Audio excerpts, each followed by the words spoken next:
So today we're talking about if having a boyfriend is embarrassing. And neither of us have them. So we are not embarrassing. Killing it.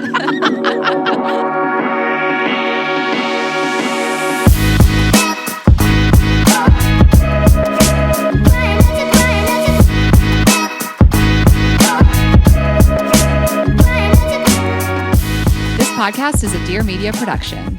Hi, guys. Hi, guys. Welcome back to another episode of Girls Gotta Eat. Welcome back. Happy Thanksgiving week. It's happening. It's our favorite, my favorite holiday. You haven't brought it up. Didn't I bring it? I brought it up last week. You did not. We had a lot to talk about last week. Okay. we did a documentary last week. Oh, at the end of next week's episode, I bring it up. Okay, yes. Don't get ahead of yourself. And probably the beginning of next week's episode, you'll bring it up. And every episode after. Yeah. It is. It's Thanksgiving week. It's just my favorite holiday. Food. I'm so excited. We have fun holiday plans. I'm very excited. What are you doing? I'm going to London. Okay. I'm going to London to see the baby. I'm so excited. It was just his first birthday, so I haven't bought him anything, but I probably will. I might go to Paris for the night. I'm not getting good weather this year. Last year I had amazing weather, but I'm just really excited. It's a long-ass trip, but I'm excited. A few people are in Paris right now. Who's in Paris? Jeremy. But I think someone else. I am dying to go to Paris for Christmas. Like, you want to come now? I also have a child's birthday. So, as we record, I will be in Delaware, but I'm leaving like the Saturday before Thanksgiving. Push my flight up a day because Matt decided to do both boys' birthdays. They're close in their birthdays, and they obviously get celebrated on the actual day, but they do joint birthdays now. Because everybody wants to come and bring gifts or whatever. Until they can remember stuff. Yeah. Jay is locked in. He is. He's so smart. It's crazy. So the birthday will be the Sunday before Thanksgiving, like a joint party for both of them. So I had to make it for that. And then I'll be with my family through the week, through Thanksgiving Day. And then Friday, I'm going to go to Boston and be with Shashank. I feel so free. I feel so free. It has been it's been a real mouthful the last year. Your fiance, your mental gymnastics. Yes, it's been a lot, and you pause every time you do it. It's really nice. Poor Anna. She's like, "What are we doing this week?" You're gonna be with your in-laws. Yes. So, and they're gonna hold Thanksgiving a day for me, which is what we did for him last year. And so Friday, and then we'll be there through the weekend. And I haven't been to Boston with the exception of the last show on my tour, and I really miss it. We're going to stay in Seaport, and I just miss being in Boston. I loved it so much. I spent so much time there. I know. I love it too. When I just winter in general, yes, I miss. And yes, exactly. Being on the East Coast for winter. So see you guys around these parts. I'm going to be those parts too. I'm going to Pittsburgh. Oh, Rayna had to one up me after London and Paris. She's like, by the way, bitch, you got Boston. I got Pittsburgh.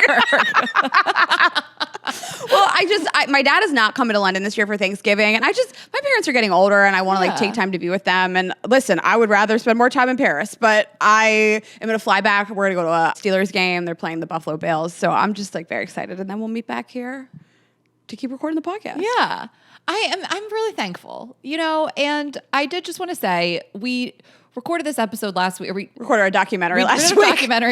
We dropped it last week. It was the most work. It's the longest episode we've had in years. I think one time Matthew Hussey episode was a couple hours. Andrew Huberman, we couldn't get that guy to shut up.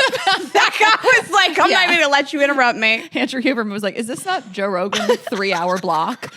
And Anna, our editor, put so much time into it. There's these assets and videos. We did a couple pickups, and I just was so perfectionist and so neurotic about it. It was something so important to me, and I wanted to get everything in. And of course, I didn't get this in and that in, but I just wanted to also thank our audience for all the support and the love, and nothing but incredible comments, at least that I'll ever see front facing. I'm not in the back end of the internet looking at what people are saying. I would never. Mm-mm. Those don't reach me, just so you know. And keep trying. Along the way, I think that was the one thing I left out, is I always want to thank our audience just for their love and support. And we talked about this, and we'll talk about a new venture. Yeah, we'll talk about it. A thing you got going on. And we were talking about how it will be received. And I'm like, people love us. Like some don't. And the people, like, what do they say? Your biggest fans or your biggest haters, whatever. That's not what we're talking about. People want the best for us. They want to see us happy and thriving and in love or succeeding at something. And so again, just thank you guys always for the support. We're really thankful, and we thank you every year around this time. And just I want to drive it home. Well, thank you for you guys, and thank you to you. And this has been, we'll talk about it more at the Christmas episode. And we do a like big year roundup, and we do resolutions for next year. But yeah, this has been like a really great year, mostly for you. Well, I've had a great year too. It's been a shit show of a year in like the state of the world. Yeah. But yeah, it's been a lot. And 2026 is going to be Rayna's year. But listen, we're not going to get ahead of ourselves. We got a lot of stuff cooking for 2026. She's let her cook. Doing big things. You're going to come. All right, we're going to thank our partners and we're going to get into it. Thank you to Lola Blankets. Get 40% off your entire order at lolablankets.com with code GGE and Rocket Money. Cancel your unwanted subscriptions and reach your financial goals faster at rocketmoney.com/GGE. And thank you to Built. Get points by paying rent at joinbuilt.com/GGE. And thank you to Saks Fifth Avenue. Make shopping easier this season at Saks Fifth Avenue or at Saks.com. Okay, a few announcements. Yeah, so our biggest sale of the year for Vibes Only, our sexual wellness business, is this week. Leave it. Our biggest sale of the year. It's this year, guys. It's this year, you guys. You can't even believe it. We want you guys to go fuck yourselves. And yes, go fuck yourself. We have an amazing line of vibrators, couples toys, things that you can use solo. We have handcuffs, we have lube, we have so many fun things on the site. So our biggest sale of the year is this year, and email subscribers get early access. So if you go to vibesonly.com, all you have to do is sign up for the email list. There'll be a pop-up, and that'll get you 2 days early access to our biggest sale of the year, and then we'll continue to do sales throughout the weekend. So vibesonly.com, get your stocking stuffers, stuff yourself, get stuff for your friends, white elephant, all the things. The pillow. Get that pillow. And you know what? I was looking last night at some of our products, and I like our holiday theme. I like the green pillow, which was also my wedding color, green velvet, with the burgundy scarlet. That's my pairing. If you guys want to know. No, we don't sell that as a bundle, but I like it. Yeah, maybe we should. Yeah. A little red and green. Yeah. So suction toy is the Scarlet, our new mini suction toy, and the sex pillow. You just elevate your sex life. Peppermint patty blow gel is back. Yeah. It's my personal favorite. Yes. Our best sellers, the peppermint patty and the sugar cookie blow gel, so you can up your BJ game. I think I might try to have that be more my sweet treat because I'm trying to cut back a little bit on desserts. Okay. And so that'll just suck dick instead. Oh, that's so nice. Yeah. Now that you're married, you can blowjobs. You don't have to do that anymore. That's where I start my blowjob era in marriage. You gotta do something. We had sex on the couch this weekend. Oh my God. It was pretty hot. Which part of it? So I don't sit there. I know. Don't I was tell like, me. poor Zool. We had some margaritas. We were out with some friends, and we came home and just got couch sex. We haven't fucked on the couch in a long time. Yeah, couch sex is great. Now you guys are married. You can just fuck everywhere. Our audience did say that getting married made them hornier. 100%. We talked about it on the podcast, and then I would even ask at my shows, I would talk to married couples in the audience, and they really reiterated. They weren't just doing it for the bit. They were like, yeah, it's hot to be locked down by the government. It's hot to be married. Okay. Do you want to talk about what's been going on with you? So, a lot of people messaged me, and I was posting a lot when I was in New York last week about doing shows at this comedy club in New York, which is like your longtime club, The Stand. And I was doing shows. I collabed a post with them, and a lot of our audience came, and they were so supportive and wonderful. So thank you guys if you came. But on the post that I collabed, I got a lot of people being like, wait, are you doing stand-up yet? And what is this? And is this a big announcement? You guys were just like so wonderful. So it was a little bit of a jump scare. Yeah, without explaining it. Not teased anything. All of a sudden, here she is, everybody. Every night of the week. Every night of the week. So I did that because the club asked me to promote it. And obviously I would never do anything in my life ever without explaining it to you guys. But the club was like, please promote this, put ticket sales up. So I was like, great. So, I mean, obviously you've been on tour all year and I haven't. And I'm so inspired by what you've done. And, I miss our audience and I miss seeing them at shows. And I just started writing my musings about dating in general. And, I got my heart pretty shattered at the end of last year, and I was really depressed, and it was probably one of the lowest times in my life. And I spent the year just dating and going on matchmaker dates and trying to date other friends of ours and calling up exes from the past and all kinds of stuff. And I started writing about it, and I really enjoyed it. I tried to date this girl. I just started writing about it, and I was like, I think I have some really solid comedy hour content. Yeah. And I was just like, I want to see how this feels. I want to see how it feels to get on a stage by myself without all the stuff. I've been a performer for so many years. I performed with you for 7 years, hundreds of shows for thousands of people, probably 1 million people. And I always thought like, without all of that, without the dancers and the strippers and the cryo and the t-shirt guns and you and all of that, like, what does it feel like? Just me and a mic. And it felt really good and it felt comfortable. And I have so many people around me that I can look up to that are amazing performers and so many good friends and people that have been supportive and given me great advice, like you, of course. And I've loved watching you just get better and better and better every year and succeed. And it just felt really nice. It felt good. And I'm excited to do something with the hour, which I'll be announcing soon. So I'm very excited for 2026 and what I'm going to be doing. And it was nice even to perform for not just our audience, probably like 20% of the audience was our audience, and just make people laugh and talk about things just about current dating culture and really bad behavior these days and make light of it. And I had like a pretty disappointing situation with a friend that I slept with, and to write about it and get on stage and perform and just make fun of it felt so good. And so it's exciting and I loved it. And thank you guys if you came out. I'm going to do more of it in December, and then I'll make an announcement about some stuff. You look like you want to say something. I am really proud of you. You have always been on stage and telling stories and making people laugh and writing out sets and jokes and doing comedy in that way, and, you know, workshopping stuff and punching it up and taking it seriously. And you went out with me on my tour and did a couple dates, and you never appeared to be like nervous. You know, I'm sure that you were, but you never really let on. It was just like, this is what I do. I've been doing this, and you're such a natural. And crowd work, like you said something to me the other day that you are crowd working. So funny. Like I was like, oh, you've never asked that at our shows.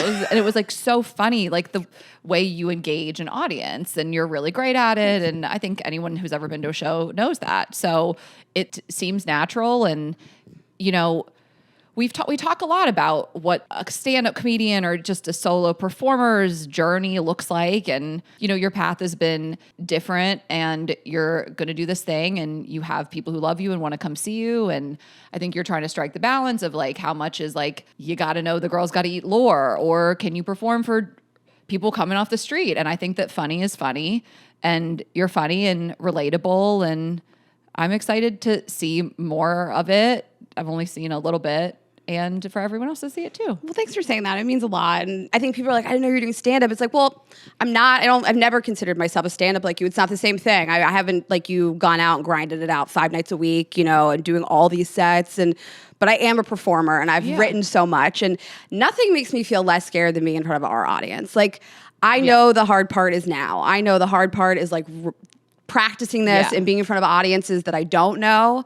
And like, I feel emotional thinking like the easiest thing in the world is standing up in front of our audience, because they're so loving and wonderful, and they just want to hype you and show up and post about you. And I like walked out of one of the shows the other night, and this girl was like waiting for me. She was like, Rayna, I love the set. Can I just punch one joke up for you?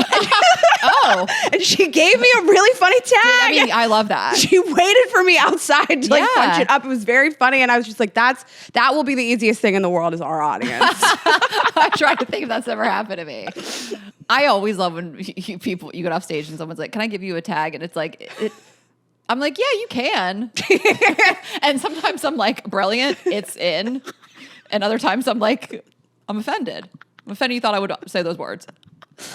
The security guard, there's like a hot security guard. He was like big and bald, and he was like looking at her, and I thanked her, and he like watched the interaction. He was like, you're just like cool with that? And I was like, yeah, I'm very cool with it. That was very funny. I watched comedy and I'm like screaming, like, why would you not say this thing that feels so obvious? Like, there's a thing in my set, and it'll be in the special, that I can't believe I missed. And we were in Denver, and Andrew Collin was like, how do you not say this thing? I would have put money on that line coming next. And I was like, you're right. It's going in next 10 minutes. Show 2. I don't want to note from everybody, but like I do think that some people it's not an open invitation. Don't DM us. But it is really like flattering when you get off stage and somebody who like knows comedy is like, that was great, but this can be better, and you're like, that's mine now. Yeah, it depends. It does depend. If it's you or Andrew Collin or that girl. Yeah, exactly. Very few men I want it from. Yeah, just Andrew. Well, you guys watch this space. Stay tuned. I'm very excited. Thank you guys for your support, and we'll keep you abreast of this developing situation. And, you know, if anything happens and Rayna kicks off anything, I'll be there. I'll just kick it off. Not whole every tour, time. because She's got other people to do that. It's going to be so good. He's going to be there also for, if we kick it off. It's not Andrew Collins. No, it's somebody that you can sleep with. Can?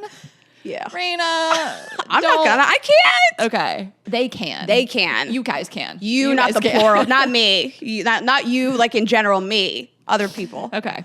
Anyways, watch this space. Watch this space. All right. Well, just a little reminder, we will not have the snack this week, but we hope you guys have just the best Thanksgiving. Please, dear God, tag me in all of your beige plates. I don't think Ashley cares as much as I do, but you can tag her a little. Well, Rayna likes a plate of beige carbs. If you're new around here, it's one of her catchphrases since 2018. It's my kink. And it's her kink. I like a colorful plate, and I like fresh cranberries. So if you are more Rayna's friends and you like the canned cranberry with the ridge on it, ribbed for Rayna's pleasure, or the fresh cranberries, and every once in a while we'll get a plate with both. I like some color. I like a little cranberry to color it up. If there's a green bean on there, if there's a fresh green bean, a vibrant green bean, get out of here. Well, guess what I get to have? What are you having? Indian Thanksgiving. food. What do they do? They do a mix. Last year he sent a plate, I think. Yeah. Yes. So I will get two. I'll get mine, and then I'll get Indian. They do some traditional stuff, but it's a nice mix. That's a hot plate. You are lucky. Yeah, I feel so lucky. I love Indian food so much. It's just like really. I mean, some of it is just hot and mushy. Yeah. Not all of it. I'm not trying to insult Indian cuisine. It's incredibly complex. I'm not comparing it to green bean casserole, but it's totally. It's just comfort it's a lot food. of hot stews. Yeah, hot and gushy. Okay. I think that's a lyric from WAP. I think about WAP a lot. I think about that's a song. I mean, like, how did this happen? Seriously, like we don't talk about it enough. That there was a song called "Wet Ass Pussy," and we just like went with that, and we were like, "This is it. This is an anthem." Well, the president is giving blowjobs to other presidents these days. I mean, it's crazy times. No, I'm saying, like, what an iconic song. Like, we haven't had one. I guess "My Neck, My Back," and then there was just so many years without another the thong anthem. song. No, not that doesn't song compare. Is safe for children. The thong song came on at your wedding. No song has ever hit harder. People hit the ground. People were going crazy. So Caleb, my best guy friend from high school, I mentioned he lives in Prague, and he came. We loved Cisco in high school. His solo album, obviously when he was in Drew Hill, but then we loved his solo album. And so I was like, I'm not going to pick a deep cut from the album because that won't get the crowd going. So I just went over to Mike and I was like, can you play Thong Song? You requested in the moment. Oh yeah. And Mike was so quick with it, and he had the Thong Song on in seconds, and the crowd went wild. I think people were coming up to me like, I've never seen the Thong Song hit like that. So anyway. People went crazy. Seriously. Okay. So I am going to tell you guys about Built. By now, you have probably heard of it. You can earn points on your monthly rent payment, but did you know they also make it possible for you to get more outside of your home too? By paying rent through Built, you earn flexible points that can be redeemed towards hundreds of hotels and airlines, a future rent payment, or your next Lyft ride, and more. But it doesn't stop there. Built is about making your entire neighborhood more rewarding. You can dine out at your favorite local restaurants and earn additional points, get VIP treatment at certain fitness studios, and enjoy exclusive experiences just for Built members every month. Built is turning a monthly expense into an opportunity to earn rewards and discover the best that your neighborhood has to offer. Your rent is finally working for you. And we love this so much. And we've been talking about Built for years, and I feel like we've really seen it blow up, become more of a household name. Our episode with Brian Kelly, the points guy, he talked about it and just how cool it is and what they're doing and how you really can use those Built rewards for, again, things like all around your neighborhood. I'm always seeing the little Built sign at my fitness studios and everything. So we just think it's incredible. You guys can earn points on rent and around your neighborhood wherever you call home by going to joinbuilt.com/GGE. That's joinbilt.com/GGE. Make sure to use our URL so they know we sent you. Okay, it is gifting season. It's cold season. It's stay at home, don't have social plans, be cozy season. Yes. I'm going to put you on to the best product. That's Lola blankets. So Lola is the world's #1 blanket. It's crafted with ultra soft luxury vegan faux fur and a signature 4-way stretch that sets it apart. I love these blankets so much. Ashley and I just, they look so beautiful draped on your bed or on your couch. They're so cozy and warm. Oh my God. I literally was at the house for 3 days in a row this weekend. All I did was just sit under the blanket. It's so comfy and it is machine washable. It's really durable. That's huge. I know. I'm trying to take my blanket to the dry cleaner. I did be getting some stuff on it this weekend. So food. What did you do this weekend? I don't even I'll tell you. When are we going to talk about it? After this? Sure. Okay. I did want to tell you about this weekend. Yeah. Well, finish the blanket ad and let's talk about it. So it is machine washable. It's really durable. It is so soft. It's like being enveloped in luxury. They have a bunch of different colors and sizes. And this is really good for gifting. So it really is like a go-to gift. I feel like if you really don't know what to get somebody, this is it. It's just luxurious. It feels nice. Lolo's over 10,000 5-star reviews. There is a reason why it's called the world's #1 blanket. There's a large and XL. I have the XL. They also make weighted blankets and matching pillows. So give the gift of softness this holiday season with Lola Blankets. For a limited time, our listeners are getting a huge 40% off their entire order at lolablankets.com by using the code GGE at checkout. Just head to lolablankets.com and use the code GGE for 40% off. And after your purchase, they will ask where you heard about them. Please support our show and tell them we sent you. It's such a good gift. A blanket is always a great gift. I think I got your brother and sister-in-law blankets a couple years ago for Christmas. It's just, everybody wants it. I know. Okay, what did you do this weekend? I had the best 3 days of my life. What? I never left the house. It was the best 3 days of my entire life. I got a haircut. I thought you wanted to get out. No. Why you keep going to New York? I've been out. You go to New York every weekend. This was one of the best weekends of my life, and it was like the stark opposite of your wedding, which was also one of the best weekends of my life. Yeah, So I just need to relax. I did your wedding, which was, just so much socializing, so much like running around and activities, and I went straight to New York, and I was out every night. I did sets at the stand every night, and I got back here, and I landed. We recorded 3 days in a row. Okay, so this is like your first weekend to totally relax and do nothing. Yeah, so it was a monsoon in LA. You couldn't leave the house. It was crazy. I did not leave the house except for to get my hair cut. I don't think I've ever stayed in bed like this. I wasn't drinking. I wasn't hungover. I wasn't sick. I was just like super clear. I got work done. I watched every show on television. I cooked. I stayed in the bed the whole day on Friday. I never got out of bed. Okay, and the weather was so perfect for it. That was like crazy rain. Yeah. You did leave the house a little. We did. I just had to get out. And so we stayed in Friday night, Saturday all day. It was like raining. I was like, I got to get out of the house. So we went and got margaritas with Taylor and Blake and just we drank a lot. You can't not drink a lot with them. Though I love hanging out with them, and Taylor and I like yep, and they get to jump in every once in a while, and they were just crushing beers. I mean, Shashank and Blake go like beer for beer, and we're having so much fun, and you are like looking like, are you going to order another one? Are you going to order another one? And then you get to a point where you're like, we'll share. They'll stay out until 5 a.m. Yeah, if you let them. Yeah, so it was fun.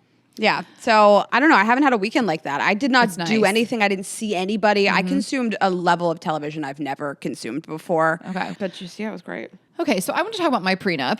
This might be a longer conversation, and Rayna obviously contribute. And we talked about prenups in the podcast. We've had on Laura Wasser, who is the #1 divorce attorney in the country. She did Kim Kardashian's divorce. And we had Jason Tardik, who discussed it a little bit too. And we did do one, and I had a wonderful experience. I'm so excited to tell you guys about it. I thought I would kind of start with my feelings about marriage in general, just to catch anyone up who's new here. Because I think how you feel about marriage is tied into the prenup and the process. And I like to run the tape on like the very first episode of this podcast in 2018. I was like, this is the year I'm going to get engaged. LOL. So, what's so crazy to think is like what the future of the podcast would have looked like. I didn't have any options. But like if one of us was married from like day one, this was like this like really like female empowerment, having a boyfriend is embarrassing podcast. Yeah, it really has been. And until I met my now husband and started dating him in 2023, I was not partnered the whole history of the podcast. Rayna had a boyfriend era, and we've dated a ton, and we've shared those stories, but like I didn't have a boyfriend. And so this is kind of why this conversation ties into the topic today too. And I was just like, I just want to be a single icon, and I want to live my best life. And, I got married at 42, which is outside the norm. And as I got into my 30s, our career started taking off. I was like, I don't know if marriage is for me. I'm really trying to not say this exactly how I say it in my stand-up, but it is accurate in that I'm not going to change my last name. I'm making my own money, and I don't want children. And I think it is so wonderful to be married and have a family and all share the same last name. My parents have been married, 42 years? 42 years. And Shashank's parents will be 40 years this year. Yeah, and both of us, like our family's healthy, stable, long time marriage, our parents is like part of who we are and what has molded us, and we look up to it, and it's really important in our lives. But I just wasn't sure what it would benefit to me. Yeah. And I started dating him, and very early on, the day we made it official, which was July 8th, 2023, the day before my 40th birthday, we had a conversation about kids and marriage. And he'd already knew I didn't want kids. And I was like, just to reiterate, I'm not having kids. So if you change your mind, you got to tell me. And he was like, I don't want kids, but I do want to get married. It's important to me. And I want that type of commitment in my life. And we talked about our parents. And I was like, all right, I would get married. I think in that moment, I was like, I think I'm going to marry him. I think I was starting to feel like I loved him. And, you told me before your birthday, I think I'm falling in love with him. And I was like, what? I literally remember he was going to say it in Cabo. I remember coming over to your house before we went to that birthday trip, and you were like, I'm in love with him. And I was like, what? He was in love with me too. Yeah, he was scared. We weren't even official. He was in love with you before you guys even met. True. He had been in love with me. That's so fair. So I was excited, obviously, to fall in love with him, to get engaged, and to marry him. And there was never anything in the back of my head like, I don't really want to, like, wholeheartedly, I want to marry this man. I'm going to spend my life with him. I want to be committed to him.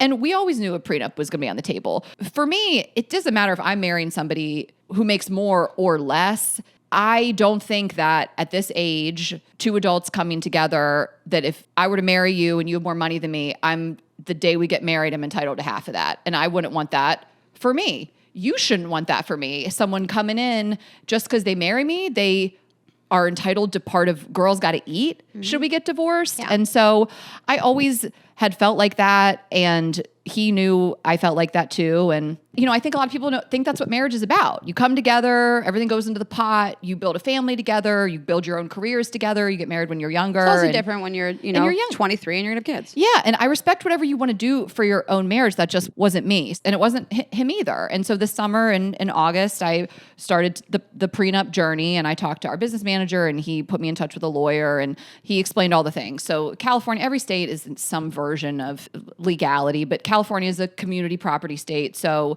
you get married without a prenup. The state says everything you both have goes into the pot, and you're entitled to half of it. So even if you had it before? Yeah, like day one of the marriage, everything's in the pot. Okay. And if we got divorced a month later, 20 years later, he's entitled to half of it. I'm entitled to half of his. Okay. And spousal support. So whoever makes more will give the other person spousal support. Even if there's no kids involved. Okay. And neither of us would have wanted that. Like, we're grown adults. He would never think Ashley and I are going to get divorced and she's going to pay me. We don't have children or vice versa. And so that was something we didn't want to. And I understand why the laws are like this. They're more so to protect women who may give up their careers to raise a family, or even not raise a family, support their husband's career. Like, I support the structure, but talking about two adults that came into a marriage on equal footing, you both work, you're both capable, and you're not having children, it's a different scenario. So we talk about all this and how both of us, I talked with a lawyer, we would do all the paperwork, do all the financial disclosures, have to submit all this stuff, and then we would both have to get lawyers. So I would have a lawyer and he would have to get a lawyer, especially if you are waiving spousal support. And it's like a bare minimum to do it that way of like $6,000, probably more like upwards of $10,000 per person. The whole thing altogether. Okay. Yeah. So I'm thinking, like, we are paying $8,000, let's say, to just override the state's marriage laws. And this started to beg the question of what is the reason for us to get married? Because we're not having kids, we're not changing names. It's just this legal transaction that says now we're entitled to half of each other's money, and now we have to pay extra money to override that. Like, what does it mean? And it started to just get me down. This was right before my bachelorette, and I was just like, this is just like an added layer of stress and expenses to what should be this joyful time. I never thought this was going to be romantic. I think these conversations are very important, and I think this is what it means to be a healthy couple, that you're on the same page and you know all these things about each other. I always knew it was going to be unromantic, but I didn't really expect it to be so like stressful and causing like doubt about the whole journey in general. And he and I talked about it and like what marriage means to us and all these other things we have to deal with now with the prenup. And we both came to the conclusion that we want to be legally married and committed, and we want to do it, and we're going to do the prenup, and whatever the extra work, the extra admin, it's worth it to us. And that's when I was thinking to myself, like, there just has to be a better way. Like, it's 2025. Someone has had to have figured this out, like a better, a cheaper way, like a more streamlined way to do this. 8 to 10 grand. I mean, that's more money than I would have ever had had in my savings account in my 20s. It's more than most people have in their savings account. That's a really life-changing amount of money for some people that you can't afford to do that. Well, the thing is typically the person with more money pays all of that. They pay for their future spouse's lawyer fees too, which was not what we were going to do. But anyway, so I start Googling, and I come across this service called Hello Prenup, and I'm reading about them. They're totally legitimate. They've been on Shark Tank, and it was started by these two women. And I see that Laura Wasser was an advisor, and I'm like, say less. Laura's involved. And I'm like, this is what I've been looking for.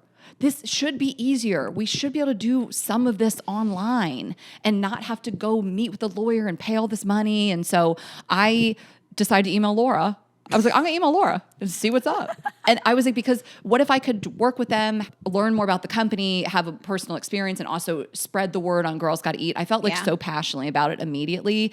And Laura responded. I was like, I have a girl crush on Laura. Who doesn't? Yeah. She took like 2 days to respond, like 2 days. And she was like, I'm sorry, I've been in trial. I'm like, do not apologize to me, Who's Laura tried? Wasser. She did Kim Kardashian's divorce. I mean, name a famous divorce in history. She did it. She's like, sorry, I've been in court.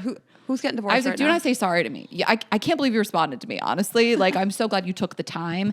And so she was like, yes, let's do this. And so she put me in touch with Julia Rogers, who was the co-founder. And she is an attorney, and she started it with another woman who's a software engineer. And so I just feel so emotional about this because it was everything I was looking for, and I had the best experience, and it made it so easy. And I was worried at first it was going to be like a TurboTax, which I tried once years ago and crashed out, and this was just such an easy process, and I didn't need anyone to help me along the way, but I just liked being in touch with Julia and learning about the company. But it's just, you sign up, you invite your partner, you both fill out all the forms. They're so easy to do. Like, every question you answer, it's a lot of yes or no, and everything that might be the slightest bit confusing, there's like a video tutorial from an attorney on what this means. Because when I started really hearing about the prenup from you, I was like, I always just was a little flippant about it. I was like, everybody should get a prenup. We talked to Laura years ago. She was like, you have a prenup. The state gives you a prenup. And I was like, everybody should just get a prenup. And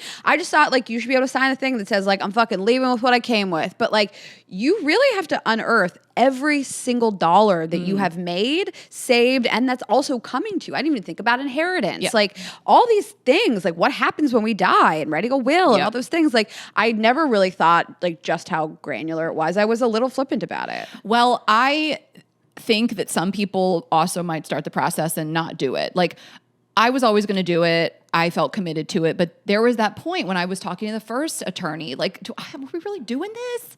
I just spend all this money, spend all this time. Like, I'm sure some people are like, yeah, we'll do a prenup. And then they start the process. They're like, fuck it. Let's just hope for the best. Yeah. And of course, he and I, we have no plans to break up. Like, that's the whole thing too. And I love this whole narrative that's coming about, that couples that discuss this stuff and have prenups actually break up less because they've had the conversations and they're realistic. Well, it really speaks a lot to a couple's conflict style, right? I mean, these are really uncomfortable conversations to have. Like, I cannot stress enough how flippant I felt about it previously, and how difficult these things are to discuss. Like, how much money is coming to you if your parents die. Right, like, and any debts, all that stuff too. All that stuff. I mean, to disclose that to somebody is really tough, and I think that it's never going to be a fun, easy conversation. You're always going to find out debts about with somebody. You're always going to find out your partner makes more or less, et cetera. But if you can have those conversations, you are, like, really in a different league. But you really have to be on the same page. And of course, we share money. And, if one of us really needed support from the other, like, that goes without saying. Like, we live together, we pay rent, we go travel. Like, we're not keeping tabs, like, we have a good thing going. But in terms of what I've built and what I built with you, when I built on my own, and what he's got, like, it's separate.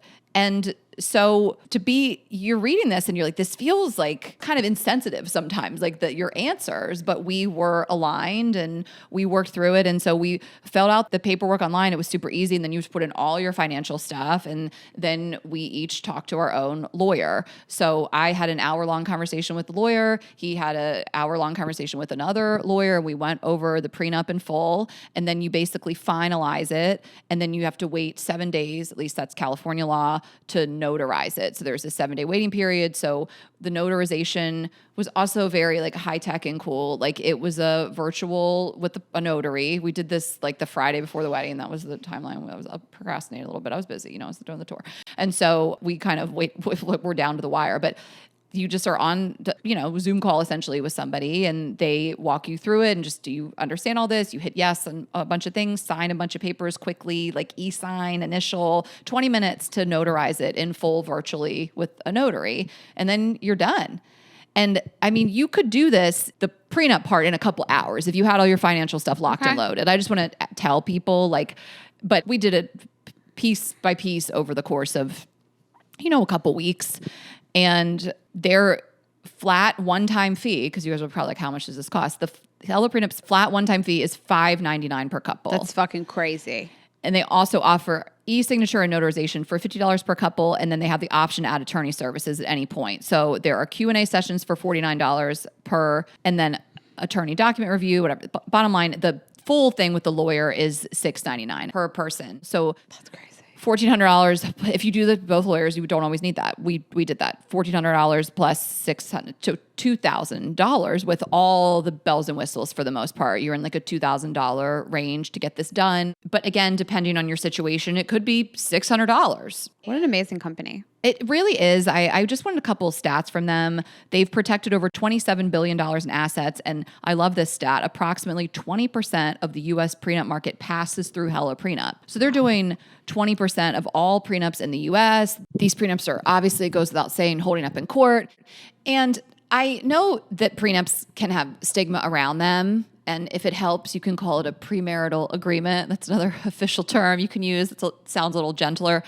But ultimately, it's just saying, obviously, we plan to never need this. And that's why I will reiterate that studies show that couples who do these agreements have lower divorce rates. But in case things do go south and one party exits this marriage by divorce or worse, not to get too dark, you get to decide what will happen to your current and future assets rather than what the state decides for you.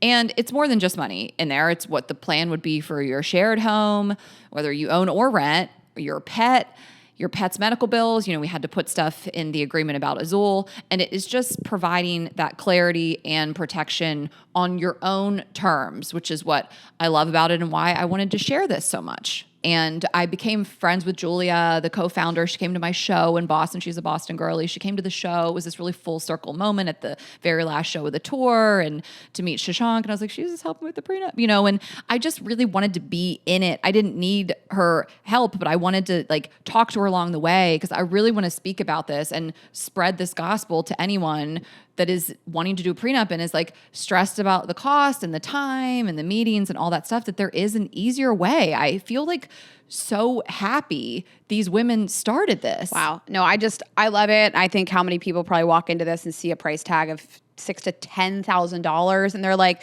nothing's going to happen. We're going to be fine. I cannot tell you how many divorces I've seen recently. You and I've talked about this, with and without prenups. Yes. And we have friends that had car, a home, all kinds of, they were divorced in 6 weeks because they had a prenup, and other friends that this will drag on forever. And years even. You think you love somebody and you are rock solid at the beginning of a relationship, and nothing will make somebody act worse than if you leave them when they don't want to end the relationship. I have seen the craziest behavior from people that loved each other more than anybody in the world. There's nothing more common on earth. And to be able to see people protect themselves, men and women, for under $2,000, I just love what they're doing. I did ask them just for a little discount code. They wanted to partner with us. So you guys can use GGE for $100 off.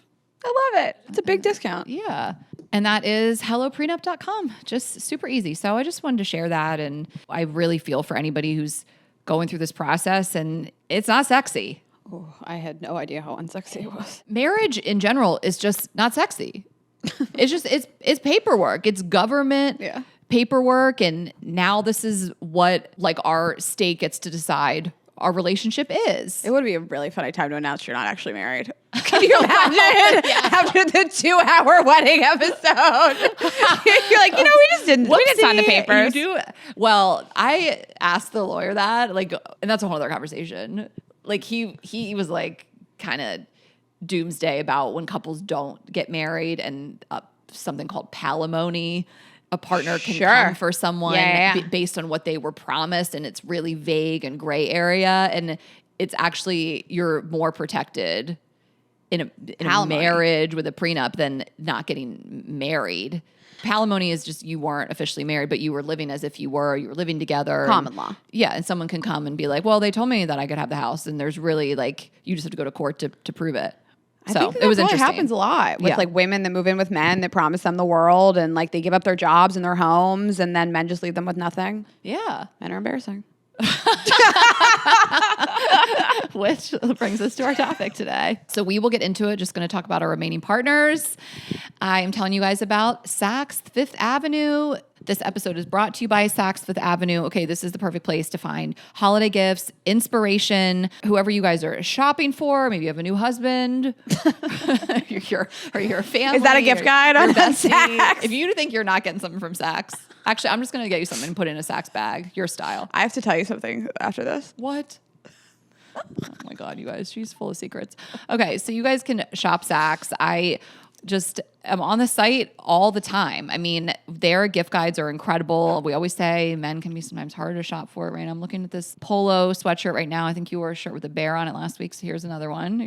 The polar bear shirts, they slap so hard. Yeah, and there's so many versions. This Arctic polar bear sweatshirt, Yes. under $200. That's a great gift. And also anything you want to wear to a holiday party, of course, or any special event, they have you covered, and they really are going to help you find stuff that you just don't see everywhere. That's the thing. Like every time I'm on this site, I see clothing that I just have never seen before, and it can really help you stand out and just feel extra stylish, especially if you're in your fashion era. Rayna and I are in our self-proclaimed fashion era, and it really is going to help today you for me. find gifts for even the pickiest people on your list, or curate your own holiday wish list. It can help you host the perfect holiday party or dinner, anything you want to do, even if you're just staying cozy at home like Rayna all weekend, you want to just lounge in some soft, cozy, comfy clothes, they have you covered for that too. So you guys should check them out.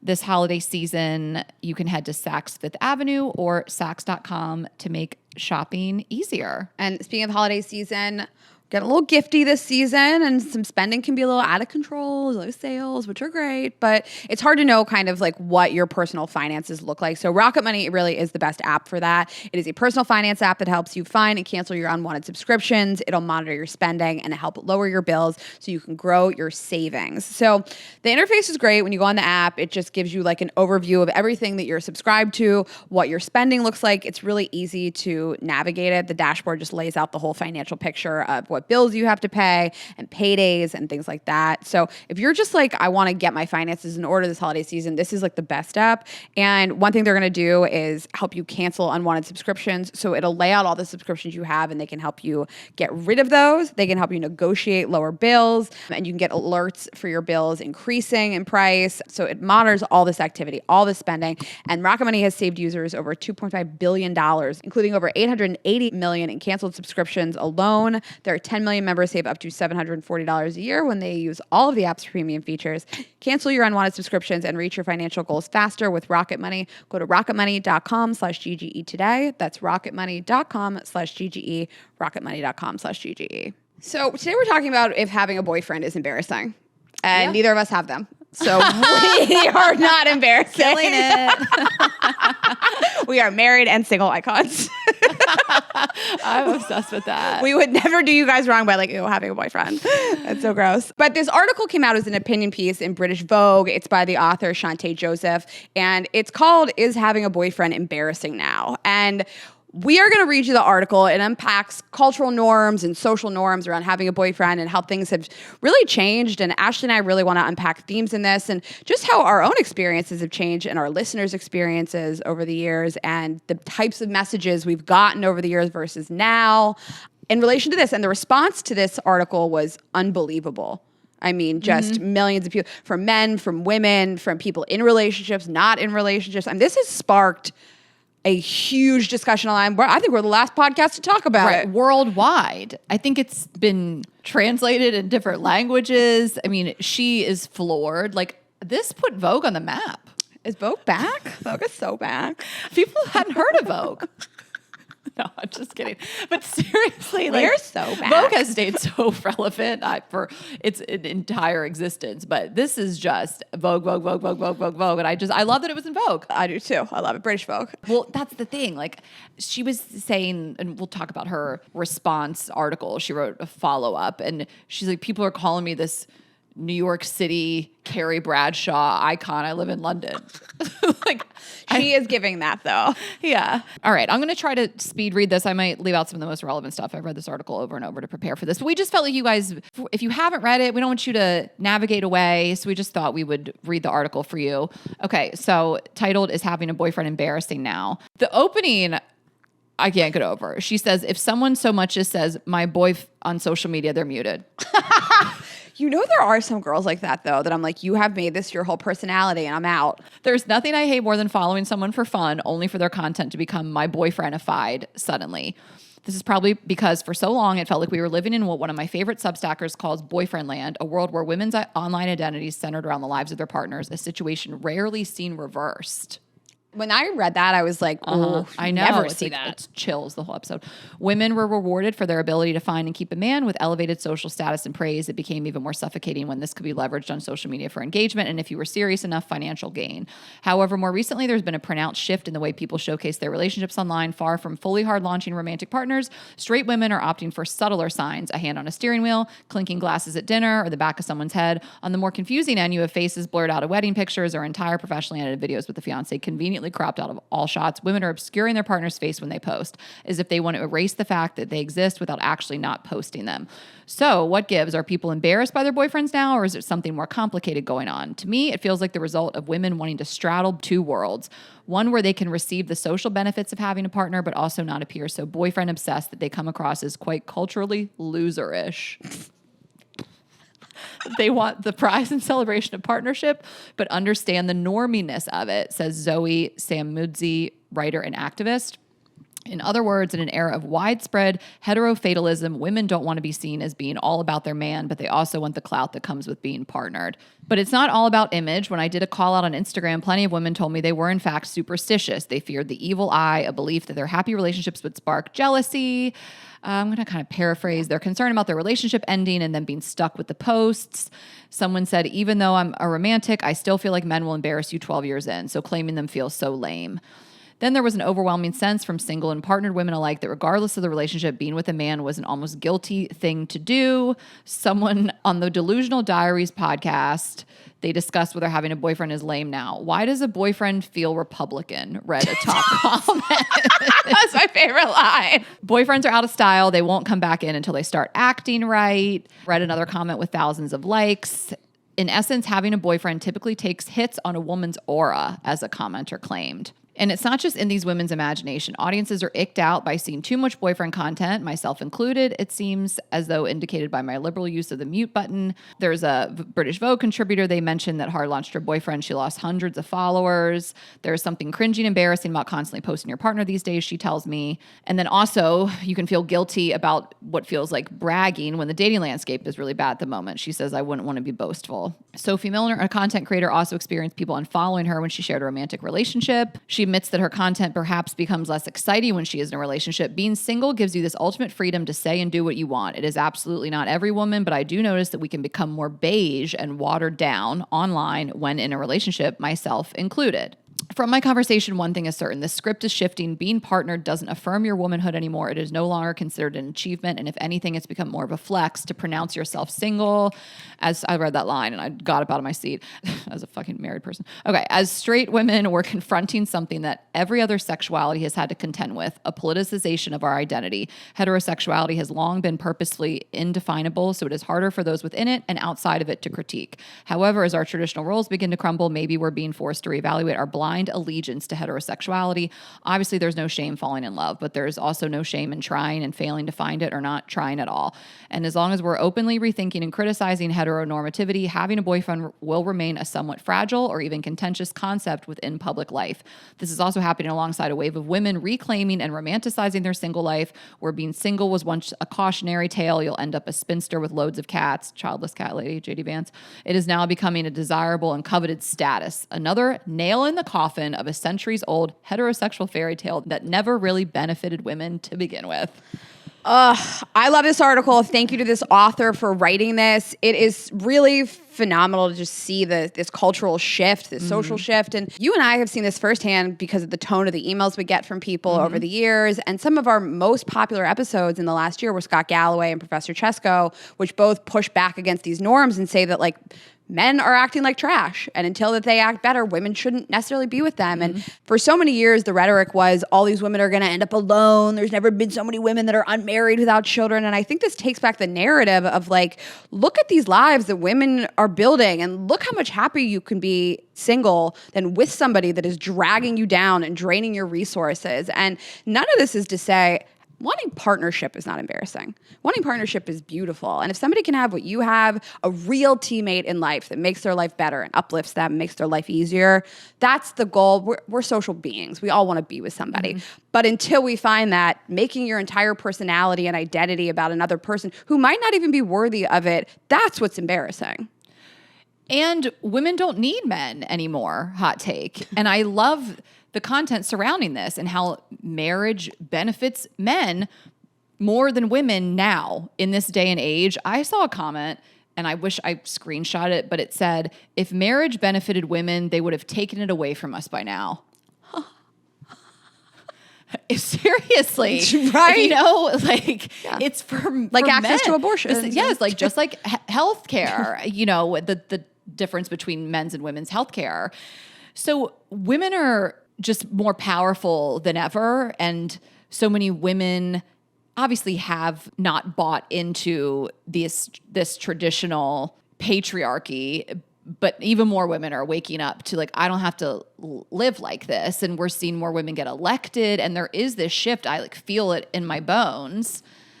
And there was quite a response to this. And I want to say the title was not inflammatory. Like, it's just, I can understand why it struck a nerve. However, you have to read the whole fucking article. Like, the response to this was proof we're losing the fight against literacy. Also, it was posed as a question. Also, it wasn't like having a boyfriend is embarrassing, you fucking suckers. Like, but people were pissed. And it's because it can be destabilizing to question what you've always thought is, I don't know, an end goal. Built your whole life driving towards this. You know, like the most impressive way to live. And people are saying that's not true anymore. And so I understand where it did strike a nerve with a lot of people. It was the status symbol. And I mean, I always joked that, like, when I hard launched my boyfriend years ago, it was the most engagement I've ever gotten. It was more than any accomplishment you and I had ever done. And I think, you know, being in love and being in a relationship is the most relatable thing in the world. Starting a new business, selling out the Chicago theater, not the most relatable thing in the world. So people can easily be a part of it. Yeah. And so I understand people championing it. All women have been raised that, like, finding a partner is the most important thing. So I understand that it is, like, a real shock to the system.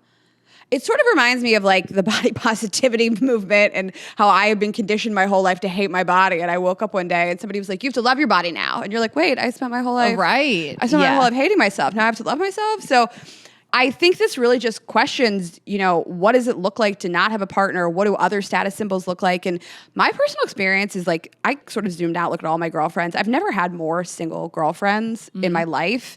Really successful, amazing women that all seem pretty happy. And I've seen quite a few girlfriends walk away from men in the last year that made a ton of money, could have made their lives real easy, could have provided a home and children and all those things, and they were living with these men. And I have seen my friends walk away from situations that could have benefited them in a lot of ways because they were not happy in those situations. And I love that we're championing that. I love that that's really overwhelmingly what our listeners are emailing us about. I found this person, they're fine. Yeah. But could being alone maybe be better than just fine? And I love that we're finally questioning this.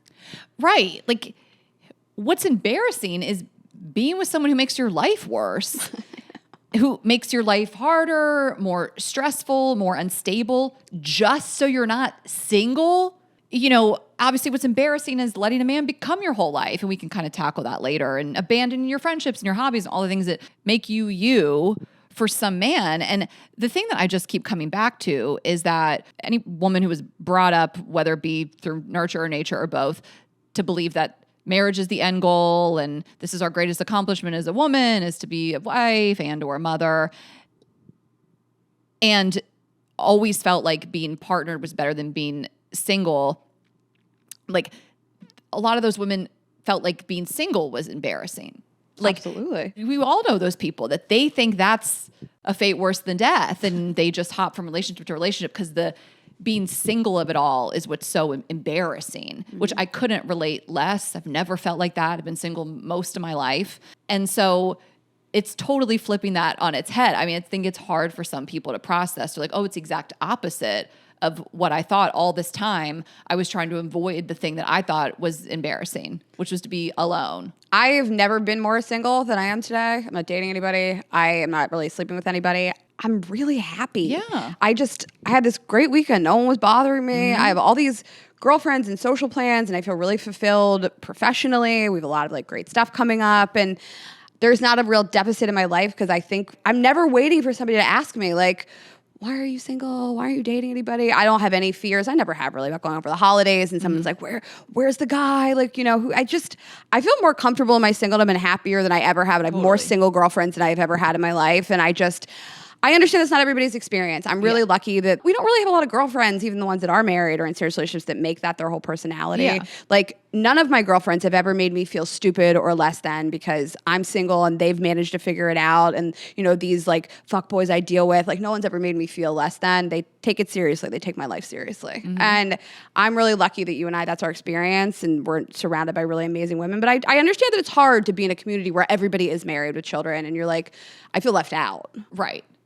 Do you feel like, I feel like on social media, and I didn't really even think about this until this article came out, but like you used to see so many like influencer girlies and a lot of their content was them and their boyfriend, so much of it. And I feel like I don't see that as much as I used to. Like when I really like ran the tape, do you feel like it's become like less in vogue to be this like influencer couple and that's your whole brand?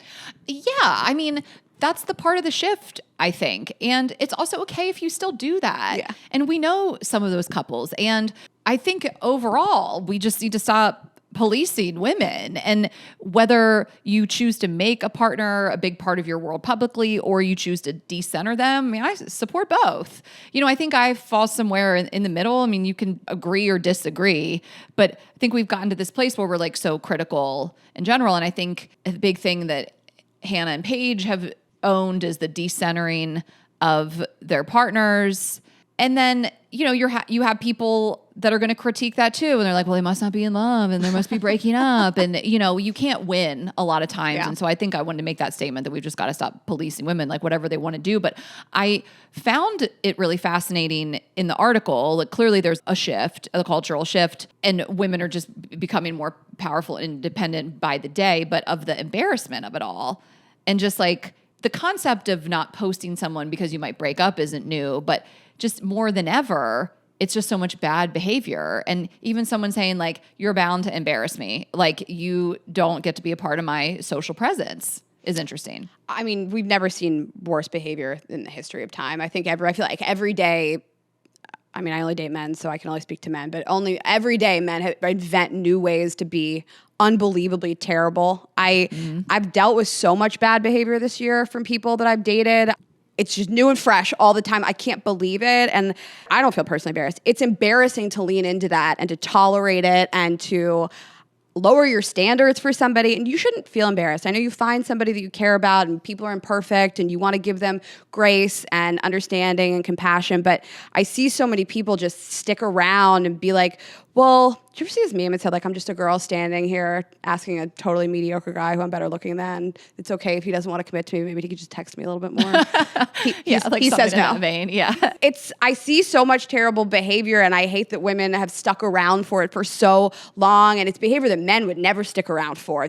I can't speak to what women do. I only date men. But the inconsistency and the gaslighting and the cheating and even all the way up to abuse. I mean, I cannot believe what women have been forced to deal with that men would never deal with. And dealing with that for a long time can feel embarrassing. And I like that women are just like, until y'all get better, I'm going to be over here in my corner with my friends, my hobbies, my job, my interests until you get better. Yeah, I agree. And, you know, a lot of the takes were, it's embarrassing if he's embarrassing, you know, like it's embarrassing if he's an embarrassing guy and he doesn't treat you well and he makes your life shitty. We co-sign that. But she wrote in her follow-up article, which I also really appreciated. She said, another common response to my article was an immediate rush to add caveats to the main question. People insisted that having a boyfriend had the potential to be embarrassing only when a man doesn't meet certain criteria or isn't good to you. Whether that's true or not is irrelevant. The need to identify exceptions is one way of evading conversation about meaningful change within heterosexual dynamics and the mess of modern dating. You know, because everyone was like, not my man.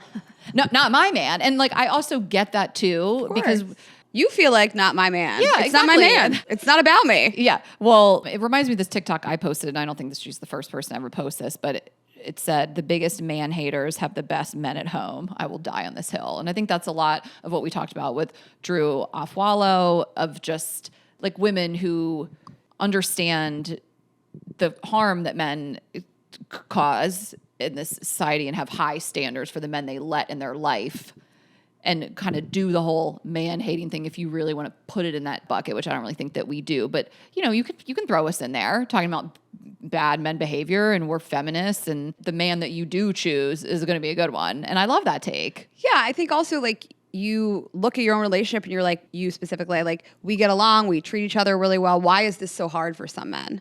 And I think no one hates this behavior from men more than men. I know. I think men look at other men and you're like, you're making us look so bad. And I was really shocked. I had like I slept with a friend of ours. It didn't go well. It was bad. He treated me really poorly. Mm-hmm. And I was very upset. It really took me out. And all my girlfriends were super supportive. Everybody was wonderfully supportive. The people that got the most mad about this were our male friends. Yeah. The ones that you and I would say are in great relationships, they're great husbands, they're great boyfriends. They're the ones that are like, I would never fucking do this. I cannot believe this behavior. They were more mad than my girlfriends were. Yeah. Because I think men are like, I am better and it's not that hard.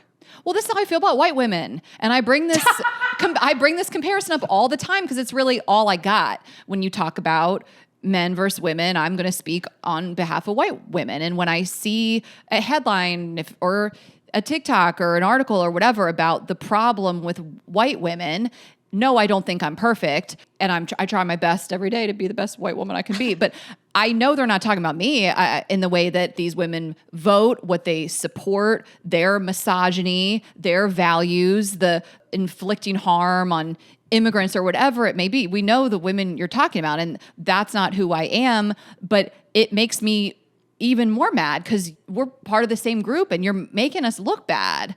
Yeah. And so I understand where men are like pissed about this. And I was watching some of the response videos too, because I mean, my TikTok is just fire all the time. It is just hot, progressive people. My entire TikTok, it is incredible. It's like the hottest women you've ever seen standing up for what's right, and Democrats, and then these hot guys like talking about how men need to act right. Like it is so perfectly curated. But I was watching a guy talk about like, hey guys, women are out here saying we're embarrassing, like men are behaving badly, we got to do better. And it felt really authentic and it was a great message. And I was like, I know that face. Who is that? And it was Casey from Fuckboy Island, like so many years ago. And I was like, what a redemption arc, I guess. Funny. That's funny. And I love that. Like that's how it should feel. Like, of course, there was immediate backlash from insecure men, and she got hate mail and death threats, I'm sure. And she talks about that in her follow-up article. She says the article sparked some hateful abuse, and people told her, you're going to die sad and single, and, you know, threatened her or whatever.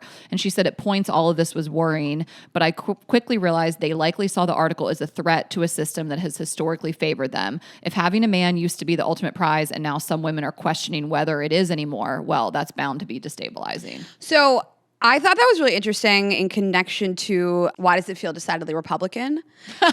And I listened, Republicans are not the same as MAGA to me, but MAGA to me is a system that upholds the patriarchy and men over everything, and has really, they're taking away women's reproductive rights. Yeah. I mean, it is the party that is doing that is benefiting the patriarchy. So, you know, all of this, having a boyfriend and being with somebody that is mediocre or doesn't treat you well, that benefits men. This all benefits. So it feels decidedly MAGA. Mm-hmm. Yeah. And Rayna and I are out here joking about it being embarrassing having a boyfriend. We're just joking about the article, like saying Rayna's single, I'm married, like whatever. Like we would never, like I had a boyfriend. I mean, it's not embarrassing to be in a healthy relationship with someone you love. I think that most people want love in their life. You mentioned it. They want partnership. And the writer says that in her follow-up article too. Like I want to find somebody too. And that's why it was so interesting the way that people read this and got so defensive. And again, it's because you may have thought that having this boyfriend was this universally respected thing, and people are questioning that. Yeah. But it's not, I mean, obviously, like if you're in a relationship you're proud of, it's not embarrassing, and show it or don't. And wanting it is not embarrassing. Yes. Finding somebody who treats you really well is wonderful. I think it is important that the cultural shift, the suggestion that there's another way of life that could also make you happy, that you don't have to identify as having a partner as being the most important achievement in the world. There's other important achievements in the world. And I'm pretty proud of myself. I have a great life. I don't have a boyfriend. And if I found one, great. That's great too. But if not, if I never find somebody, I will have a great life. And either way is fine. I like that we're challenging these cultural norms. Yeah, that's the biggest thing for me. Like the old school way of thinking were women in relationships had a higher place in society than single women. And it shouldn't be like that. And this is flipping that on its head. But at the end of the day, I don't like women being defined by their relationship status. And that was a pushback on the article too. And I don't like that single women are trendy now. Like I like the ultimate message because I always want like to empower single women, live your best life. You don't need a partner. But I just want to toe that line of implying that independence is a trend or single women against partnered women. And I think some people took that away, and you can take that away from it or not. But I think when you really start to label and define women by their relationship status, that gets into dangerous territory, and that defeats the purpose. I think that's a good point. To me, the ultimate takeaway is like there's just a lot of paths to happiness. And if you want your whole identity in the world and on social media to be you and your partner, that's fine too. A lot of people make a lot of money doing that. That's fine also. But I like just opening up the conversation that like you can be happy in any different phase of life. And it's not embarrassing to be single. I mean, how many people were single at your wedding this week? I couldn't believe it. Like we saw a couple people come without their partners. Yeah. We have a lot of single girlfriends. I feel really lucky that the women in my life, one, we're not friends with her anymore, but the women in my life don't define themselves by their partners. And they also have wonderful partners, I think that like both things can exist. You can have this amazing relationship at home and also not define yourself by it. Yeah, it was nice to see that at the wedding, that there were single people there looking hot, living their best life. And they're also just really great men, that were there. And just, I don't know, hearing about my friends' husbands who were so excited to dress up in Indian clothes or a chance to break out the tux and be there for all 4 of the events and just really support me. It just was really nice. I don't have any really those like duds of husbands like in our lives, really. I love our friends' husbands. What would you have done if the headline said, "Is having a podcast embarrassing?" Show them my bank account. Would have struck a nerve. That's so fair. Yeah. Amen, sis. What would you have done? Quit the podcast. I was trying to reframe it a little bit. I was trying to put myself in the shoes of someone that would think that a big accomplishment of theirs and something they put a lot of weight and value on is being questioned as embarrassing. Okay, so I'm glad you asked me that because I was talking to this guy last week we were out with, and very good looking guy. He was with some friends of ours, and he had this conversation with me where I don't think he really knew who he was talking to. I'll give him that. He said, I find it really, he was talking about his ex and what she liked. He said, I find it really unattractive women that want the spotlight. I'd never be with somebody that really wants a lot of attention, that's posting themselves a lot, that's just like, look at me, I need all this, I need everybody to hear my thoughts and opinions. I was kind of like laughing on the inside as he was saying this. Yeah. And that's okay to have a personal preference also. I was not on a date with this man who knew everything about me and then it was insulting me. He was expressing a personal preference to me. Yeah. And as he was saying that, I just thought, this doesn't apply to me. I just don't care. Yes, I need a lot of attention. I have a big platform. I want to talk about what I think and feel publicly on the internet all the time. It's not going to be for everybody. If some people find it cringe and embarrassing, that's fine. You and I think, have changed the world and changed people's lives. And if other people find that cringe, that's their preference. Yes, and I would love to wrap the conversation up in that way. If this struck a nerve with you, are you embarrassed to your boyfriend? You know, like so many people did this clap back. Vogue, is this embarrassing? And it's some mediocre guy.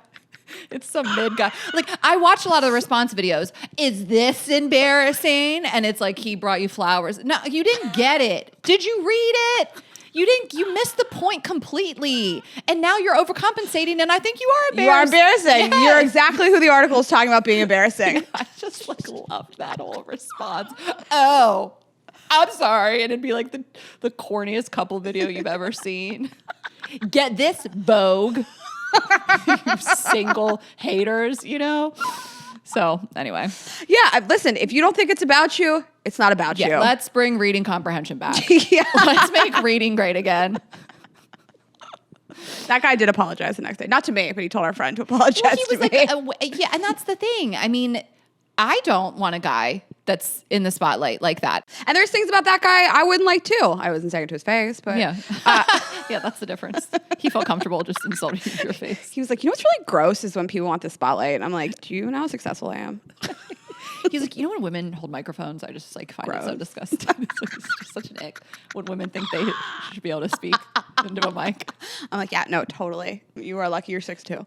Okay, worst fictional boyfriends. And this is a discourse we've seen. And do you think it's in tandem with the article, or is it just a coincidence? No, Vogue put out the article. Okay, well, I just was seeing like BuzzFeeds and different things like that. Okay, Vogue did this. So Vogue put up an article, the 13 most embarrassing boyfriends in pop culture. Okay, got it. Sorry. Okay.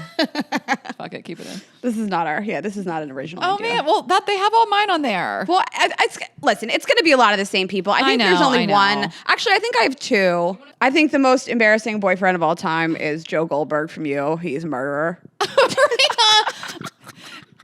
Is he? Is he a murderer? No, Did you watch You? Season 1 a little bit. Okay, he's not the most embarrassing, honestly. Yeah. The most embarrassing of all time ever, hearts up, is Mr. Big. Mr. Big. There's Okay. nothing more embarrassing.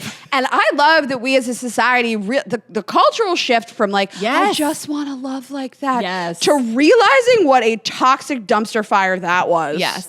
Okay, close second is Burger. Definitely. Burger at least got out of there, though. Yes, Big is worse. Big is 100% worse, but Burger's a close second, and I think Burger is tied for second with Alexander Petrovsky. Really? Petrovsky, because he just wanted to be number one. Yeah, and I think he didn't really show her a lot of care, and he moved her to Paris and kind of abandoned her. I think that relationship would have been better with just somebody who didn't have any career aspirations, somebody much younger that just wants to support somebody, have kids, take their money. Okay, big question for you. I want to do one more Sex in the City. I want to ask you who you think is worse, Richard Wright, okay, or Trey McDougal.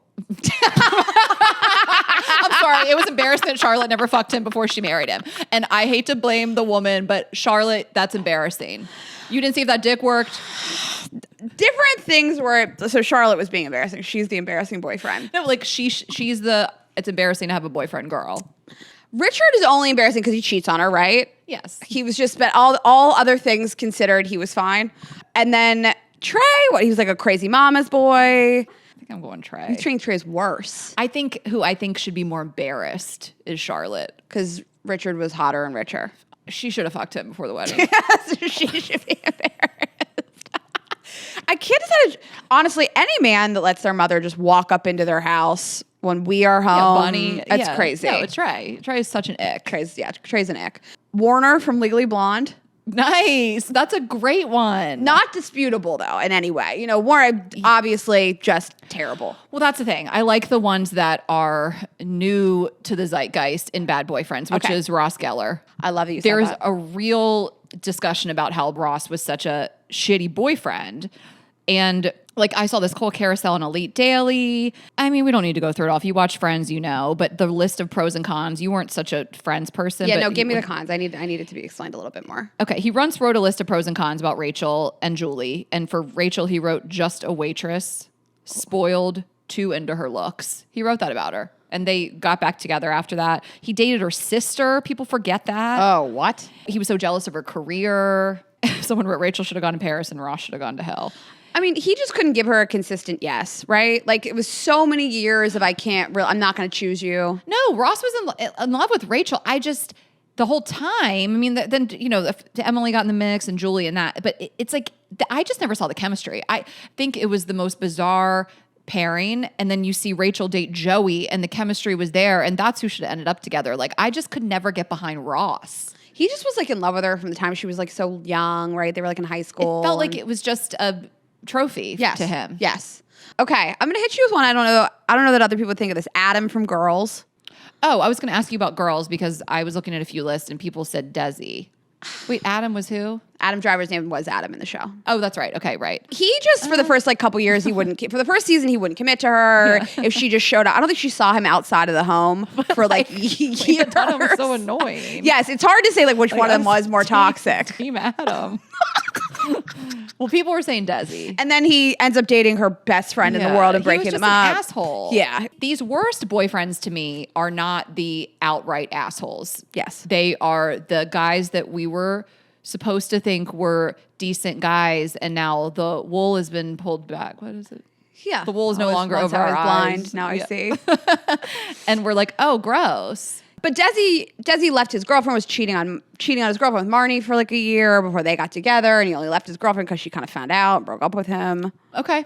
All right. Two kind of deeper cuts from our childhood, teenage years. Dawson. And Seth from the OC. And people are saying he wasn't great, but I didn't really watch the OC. I know. Well, I watched it live one time. Like I watched it through when it was on air. I believe I was in college. Shashank is a huge OC guy, and I showed him these memes, and he was like, "No, he was the worst, actually." There was a Thanksgiving. Guys. He had like a summer, and Rachel Bilson. He had another girl there. Like he was kind of a shitty boyfriend. Of the Summer I Turned Pretty guys, which one do you think is worse? Just like both. Okay. I'm just Team Steven, Belly's brother. Just neither. Oh. Yeah. I think he's a good boyfriend, actually. Okay. Steven and Taylor, and not Jeremiah or Conrad. But people are saying more Jeremiah. But that was like not a hot take during the season. Always been talk about Nate from Devil Wears Prada. It was not terrible to me. I know. I rewatched it recently because it was this whole shift. It was like, we didn't really have a problem with him back then. And then it was like this discussion about Nate being the real villain because he didn't really support her career. And then I watched it recently and I was like, he wasn't that bad. I think he was bummed when she was like a slave to her job. Also, like, she went to work for a publication that she talked shit on all those people, that publication, people that want to work there, these fashion girlies. And I think he was like, you don't take this seriously. You've changed. Why would I take this seriously? Now you're asking me to take this seriously, but like, we have been on the same page this whole time that this is dumb. Yeah. And she started to care about these things she thought were shallow before, and the way she was looking and presenting herself. And I mean, yeah, she had a glow up, but I don't think Nate's the worst, I guess. I don't at all. All right, I'm going to throw a cartoon in here. Okay. And we could do Disney all day, but I think the worst Disney guy is Eric from The Little Mermaid. He liked her because she couldn't talk. She had no voice, and he was like, that's my girl. Yes, like she was willing to give up her singing voice to be with him. And her whole family and everybody that she knew, and he was like, do it. Exactly. Yeah, Eric was pretty bad. He's my number one worst. Okay, I told you we're not going to do any Aladdin slander on this podcast. No, I could do Beauty. Gaston, obviously that's an arguable. The Beast, also not great. Also not great. Wait, what did he do? He was just gonna like keep her there. Yeah, you're right. He was locked her in a cage or something. Controlling for sure. Okay, some of the other ones from this article are hilarious. Aaron Samuels, obviously from Mean Girls, but people said Michael Scott. This article is ridiculous. Am I still in the right article? Elon Musk? I don't know. I don't think this is the right article. What are you reading? The 13 most embarrassing boyfriends in pop culture, and the final one Elon is Musk? Elon Musk. I thought we were doing fictional. He's in there. How did Elon Musk get in here? Okay, and I'm going to just throw one in. Again, I thought we were doing fictional, but Blake from Selling Sunset, he just really takes the cake. Oh, that is the most embarrassing boyfriend I've seen in a while. That guy on could television. be 100 billionaire, and that would be the most embarrassing person that you could ever date. Honestly, without the money, less embarrassing. A person that doesn't know where Boston is and has never tried a vegetable before, if you don't have access to vegetables in the internet, fine. Yeah. But this guy is too rich to not know what broccoli and Boston is. Yeah, you've rejected the access you've been given in this world. Okay, but that is like on screen cringing. So he's my top. Yeah, I'm with you. Number one. Okay, well, I think that covers it. And you guys do you. Whatever you want to do. You want to have a boyfriend. You want to get a prenup. You want to Start a stand-up career. start stand-up.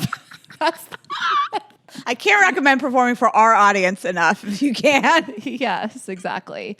So we hope you guys enjoyed it, and we hope you have a great Thanksgiving. Yes, happy Thanksgiving. We are so thankful for you guys. We just love you. We hope you have safe travels and a calm holiday season with the family. Yes. We're here for you. Oh, Ashley, you can DM her your family drama. Yes. If you guys have family drama and you're hiding out in your childhood bedroom, just give me the tea. Okay. So girlsgottaeat.com. You guys can get tickets to our New York holiday show at girlsgottaeat.com. Girls Gotta Eat podcast on Instagram and TikTok. I am Ash Hess. Rayna is Rayna.Greenberg. Watch that space. And subscribe on YouTube. Share this episode with a friend. And we'll see you next Monday. Have a great holiday and a great weekend, guys. Bye.